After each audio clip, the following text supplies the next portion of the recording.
L'eau à n'en plus finir.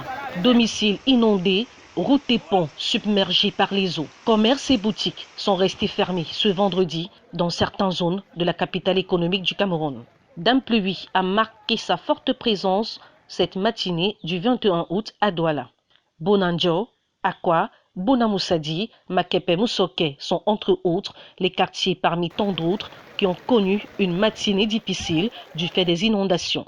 Les populations des lieux suscités ont eu du mal à vaquer à leurs occupations face à ce tableau peint par les eaux. Et ceux qui ont eu le courage de braver Dame Pluie plus tôt ont vu leur véhicule embourbé quelques heures plus tard. De telles inondations ne sont pas une surprise pour la plupart. Chaque année, de telles scènes sont vécues et observées dans différents coins de la capitale économique. Par ailleurs, le ministre de la Décentralisation et du Développement local, Georges Elanga Obam, a fait circuler il y a 10 jours un message invitant les maires des communes à la vigilance face à une alerte météorologique. Il annonçait dans son message d'abondantes précipitations sur toute l'étendue du territoire national dans les prochains mois. Ainsi, il a appelé entre autres au curage régulier des drains, des milieux urbains et périurbains. Face à une telle situation, l'entreprise en charge de l'énergie électrique au Cameroun, Eneo, a dû suspendre momentanément dans les dites zones l'électricité pour des raisons de sécurité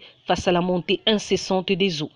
Toutefois, bien que la situation apparaissait inquiétante, certains en ont profité pour mettre à jour leur talent de nageur en s'offrant une partie de natation dans une piscine improvisée sur la chaussée grâce au bon cœur de Dame Pluie. Ne dit-on pas souvent qu'à quelque chose malheur est bon ?